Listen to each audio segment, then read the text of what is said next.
Okay, from Radio News Hub, I'm Paul Reilly, and in our news programme today, we'll be looking at what COVID life is like in Europe. We have Suzanne Abbott-Lee, who's currently out in Italy, and she'll bring us the latest there. We'll also be talking to Henri Haan, as he's living in Holland, and Radio News Hub reporter Dave Rhodes. He will also provide us with some insight. Then, towards the end of the show, we'll also touch on the anti-racism protests and their patches that have been triggered by the killing of George Floyd in the US. So, yeah, how you doing, guys? You all okay? Yeah. Good, thank you. We're safe. Okay, so first question, Suzanne, as you are in Italy, obviously we all kind of know that they were the sort of first hardest hit in Europe. And just how was the sort of general mood around the town where you are and the whole country in general? Was it quite scary, or was everyone quite tense, and the lockdown was quite strict as well? Well, in terms of where I am specifically, I'm in Lombardy, and of all the suburbs of Lombardy, of Milan, in fact, we were the worst hit area here in the town called Melegnano, our region. So for us, we were policed heavily. I mean, we saw drones as a regular occurrence. We had the civil guard with loudspeakers in the streets on a daily basis. We saw fines. You know, I live on where the town square is, so you could open the, and look out and see anybody at the time, particularly when the virus was at its peak, anybody who was out and doing not as they should. I mean, we saw fines handed out of €3,000, €4,000, and the local police were really keen to make sure that it was a show and that everybody saw that that's how you'd be treated. So in terms of here, I think that people really respected and were really diligent of coronavirus, and the terror was there because it was our local hospitals and that 45 minutes down the road of Bergamo that were overloaded to the extent of a total disaster. The rest of Italy, the fear was definitely there. The mood is changing now. However, we do have face masks are compulsory, and by day social distancing is observed, but it's been seen now throughout Italy that in the evening the face masks are coming off. People aren't quite observing the rules as they should. However, and I wouldn't like to speculate on why, our infection rate is continuing on the downward trend. So I'll wait for more evidence to discover why that's happening. Suzanne, it's interesting that you mentioned how quickly people adapted to that horrible phrase, the new normal that everyone talks about. We, as outsiders, we often think of the Italians as living very much the idealized continental outdoor life full of cafes and street life and all the rest of it.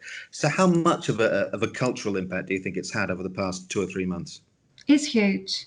I would say if you walk down the high street here, 1 in 4 cafes or local businesses hasn't been able to open again.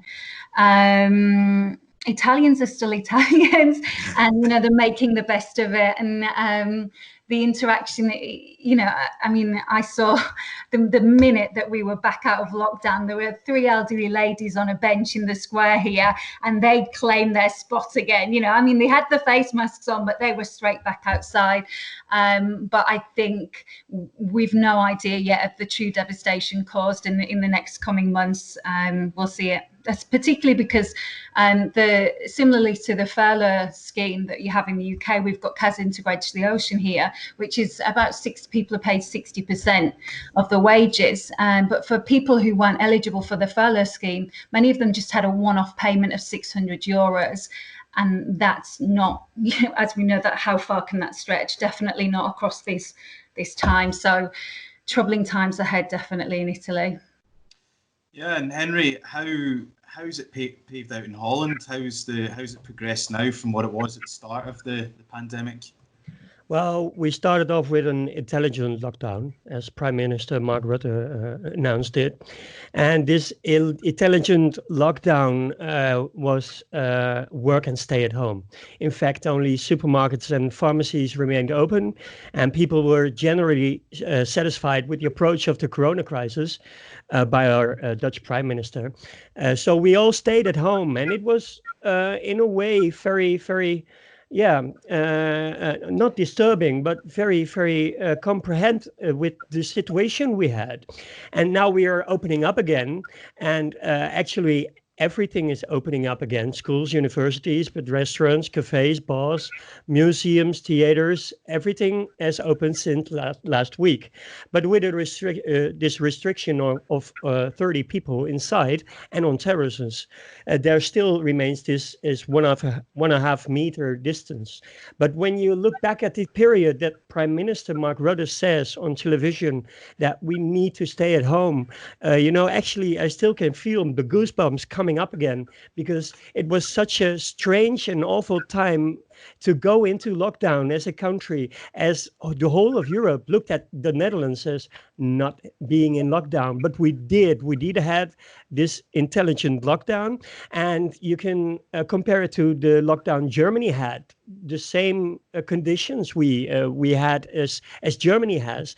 So it's been a period of family and meeting friends with Zoom, and for me personally, work at home and stay at home, only go out for the supermarket. There was 1 week that I only went outside in 5 days just to visit the supermarket.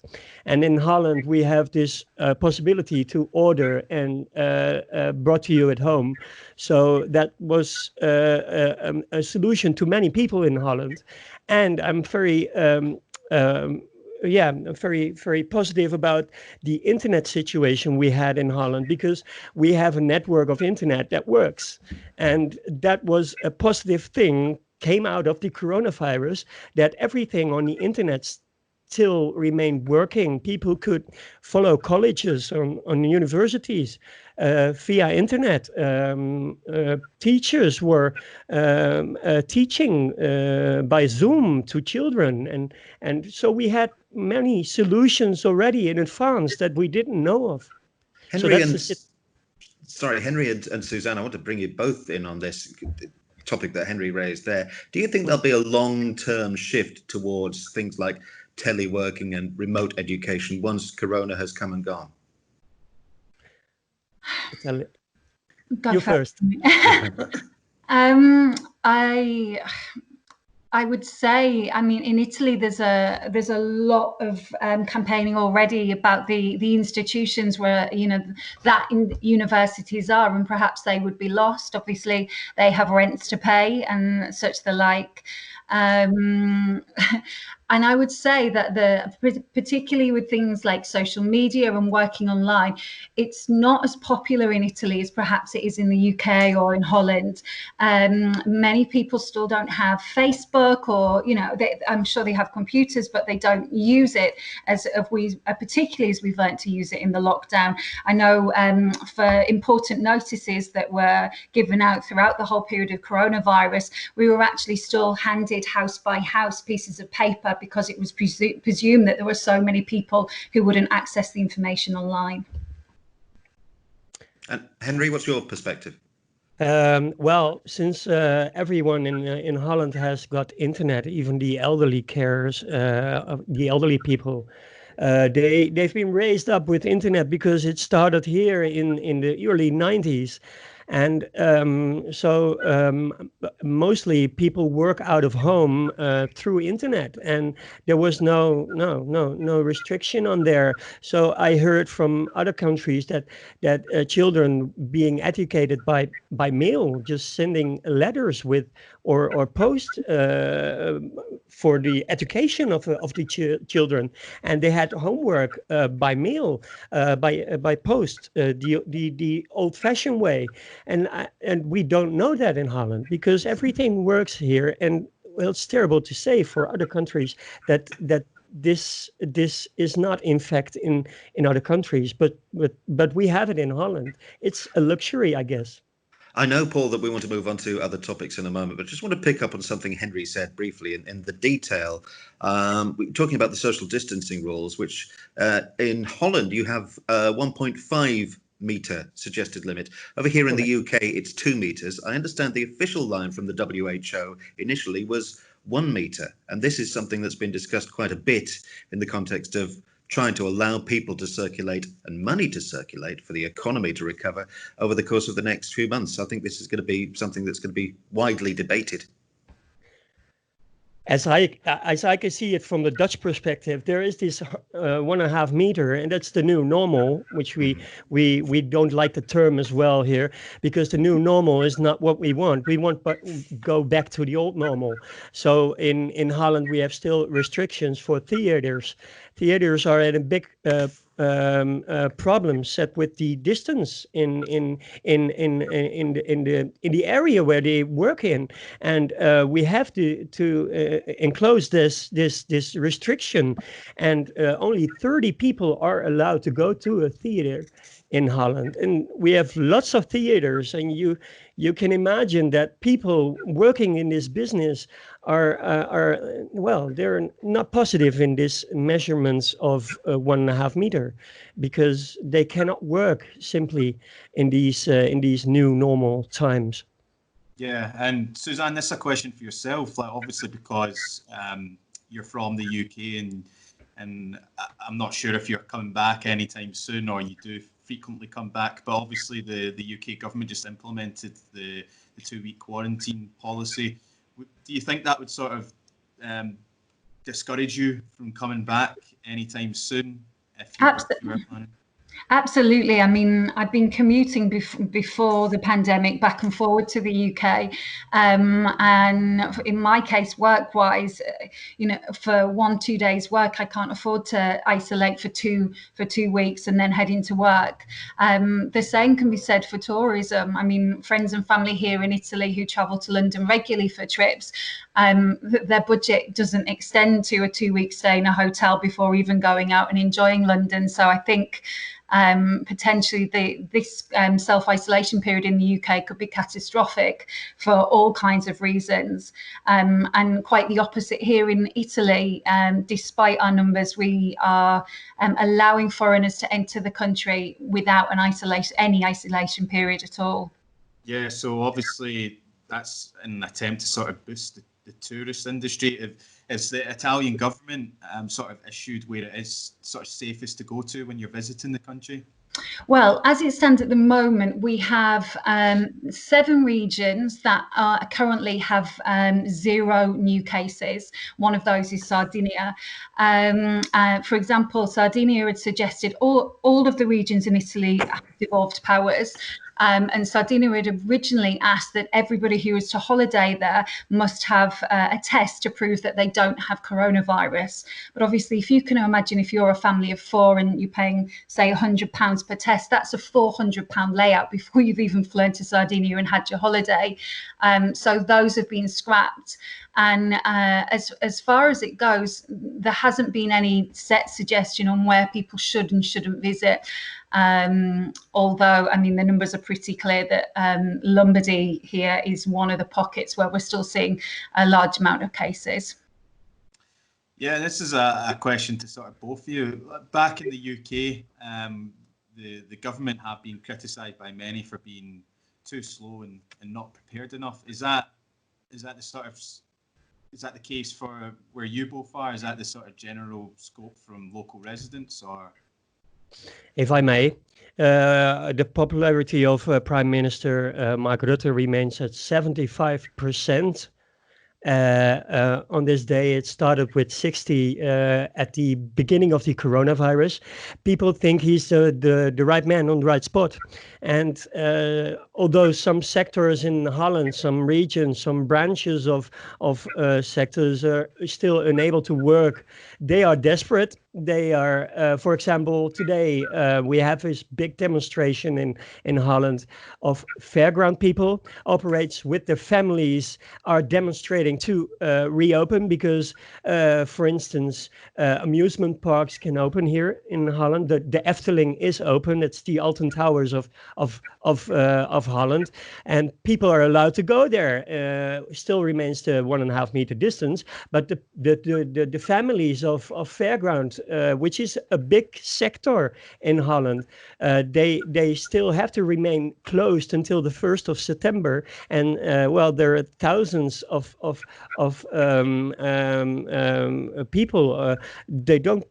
They don't collect money from the state because they're just fairground people. It's actually disgusting that some things like this can happen in Holland. That's well, but the popularity remains 75% of this prime minister because of the intelligent lockdown. But there are so many sectors in Holland got hit by coronavirus. The unemployment rate is now at 13%. That was at the start of this crisis 5%. So that's a figure there. Yeah, Suzanne. And likewise, well, in Italy, just today, actually, the health minister, Roberto Speranza, has spoken out and, deemed it a great success, and that the government action here has saved thousands of lives.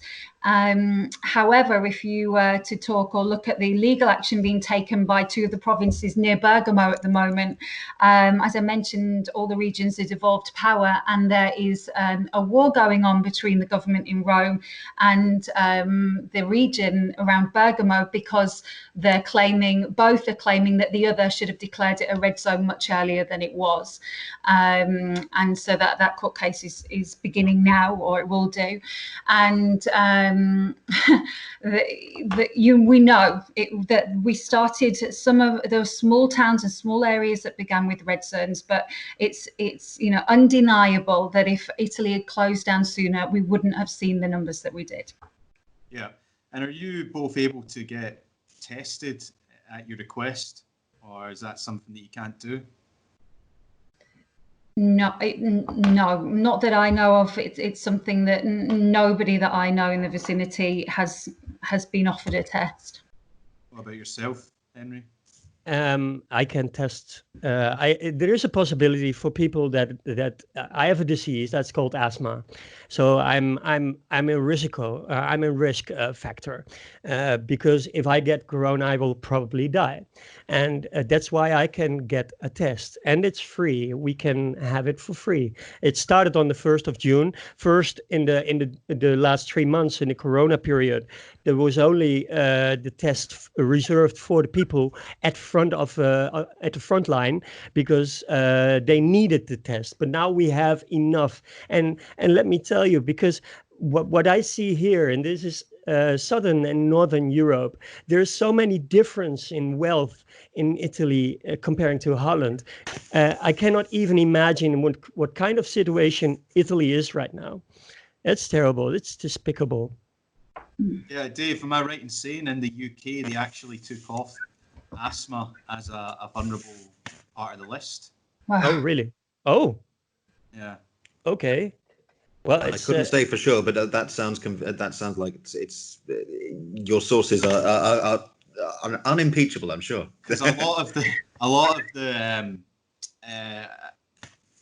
like the government basically set out here that they can people that wear shielding in England can sort of leave their house now. They don't have to shield as much, and I'm pretty sure that asthma was one of the conditions which they sort of changed their mind on, that you're not as actually exposed to it. So it's just interesting that the whole country, the whole of Europe or the world aren't sort of uniting in what their guidance is to people. So but on that subject of guidance, there was a strange thing. I don't know if anyone saw from the United Nations in the past couple of days, saying that first of all, they said asymptomatic transmission of coronavirus was very rare, and then 24 hours later they appeared to walk that back.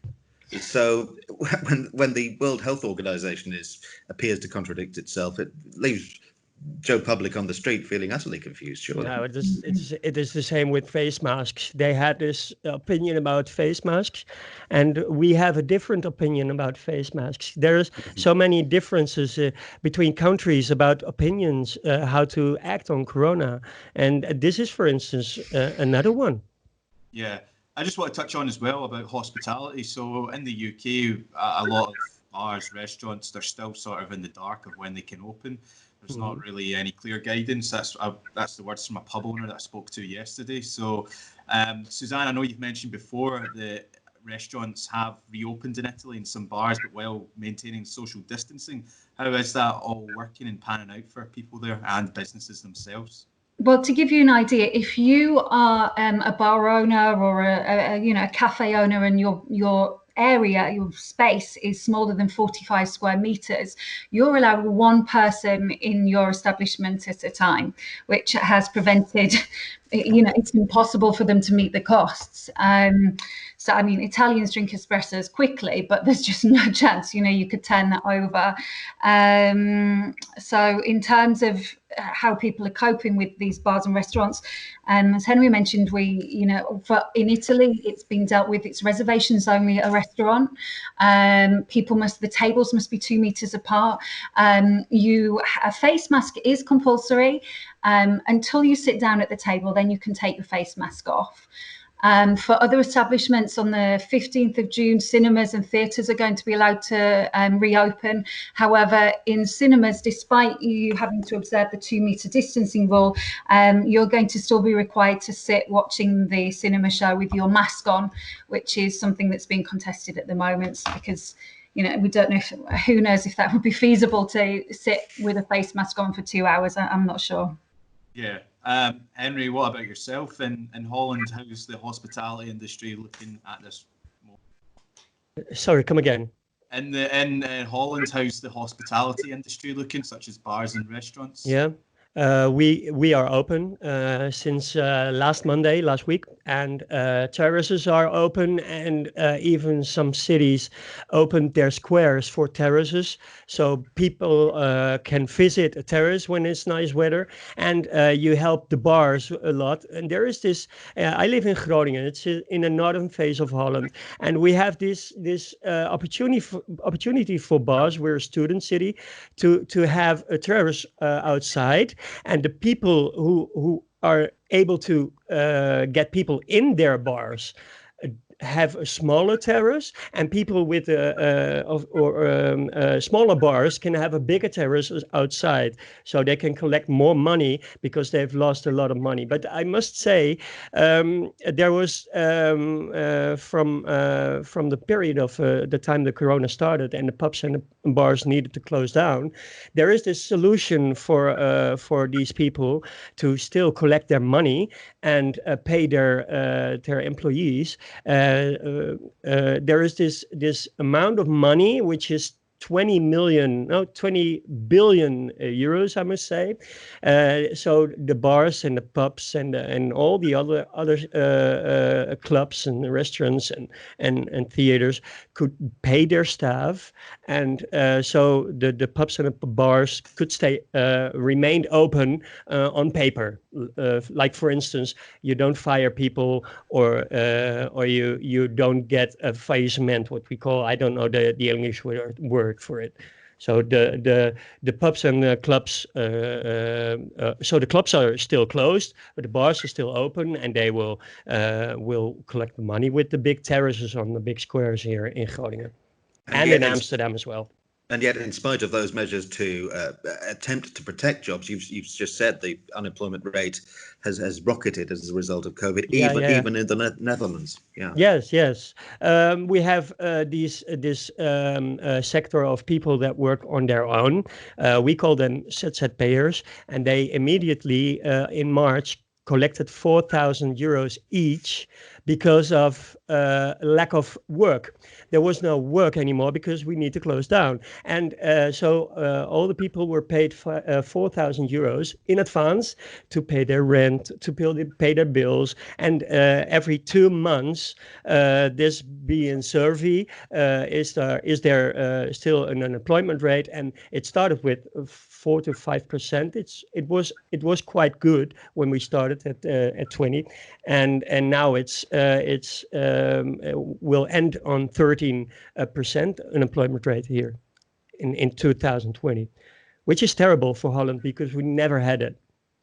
But I assume you never had it in Britain as well. The unemployment rate. Do you have anything to add on that, Dave? Sorry. No, I think we should move on because I know you've got other things you want to talk about. That. So, yeah, I'm just gonna. There's about 5 minutes left, so I'm just gonna talk about the Black Lives Matter movement. So it's sort of been sparked all over the world following the death of George Floyd in the US in police custody. And Suzanne, we sort of briefly touched on it yesterday. What is the sort of reaction been like in Italy? I saw that Rome did congregate and did some protests over the weekend there, but has there been anything else since? Or well, the protests themselves in Italy, as you say, were instigated through the death of George Floyd. But there are huge issues in racial equality in Italy as well. And two of the main issues that were brought up in the protests, as you saw, in over 16 major cities. The problem here in Italy is citizenship. So if you are born in Italy, if you're raised in Italy, schooled in Italy, but you weren't born to Italian parents, then you have no rights as a citizen, and you're not classed as a citizen until you're 18. And campaign groups estimate that there's up to 1 million children who are without citizenship in Italy. So that's issue number one. The second problem that was brought up and is continuing still now is the issues of migrant workers, particularly those in the agricultural and the domestic industries, many of which are grossly underpaid, many of which live in, unsanitary conditions, they're forced to. So as a result of the pandemic, these illegal workers in the rural areas, they were recognised by the government that we need them. And so they've been given these temporary work permits, which allow them access to government healthcare here.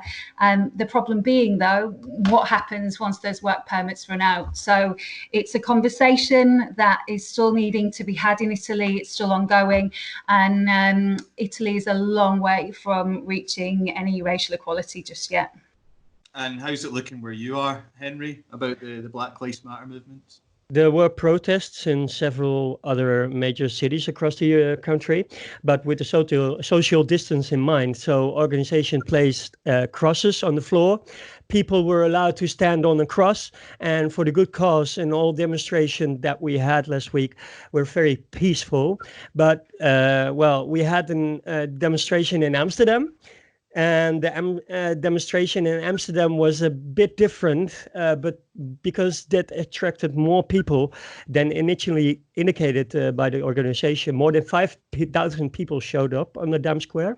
This is jeopardized by the position of the mayor of Amsterdam, because she preferred to continue the demonstration while we are still in a pandemic. She even stepped in the demonstration and participated. She had choose between two evils and choose the quiet approach to allow this demonstration to continue, or to intervene with the police force. So that's what happened last Monday here in the Netherlands. And also this other discussion in the Netherlands going on, because Black Lives Matter protests do trigger another discussion here, something that we have in our country, and we are dealing with it for years. As a tradition, we celebrate Santa Claus every December. And Santa Claus always comes with helpers. He arrives in Holland with Black Pete. And that's offensive to many people because of the black color and of these helpers. And there's a growing growing discussion between groups to abolish Zwarte Piet, as we call them, at least give another color. Many say give him a blue color because it doesn't compare to any skin color in the world. Many consider this a part of the tradition disturbing, not only because of the skin color, but also in the history that we teach our children in this tradition. The Netherlands is originally a country with colonies, just like the UK is, and we have kept slaves in colonial times, and because of Black Peter is a helper, and according to protesters, it is equivalent to a slave trade. Another part in the Dutch population does not want this tradition to change. Sinterklaas is a children's tradition, and there are countries, countless people who are being called Zwarte Piet because of their skin color during this time of period in the year. And that's despicable for so many people. And that's why they protests now. That's why we have protests now across the country.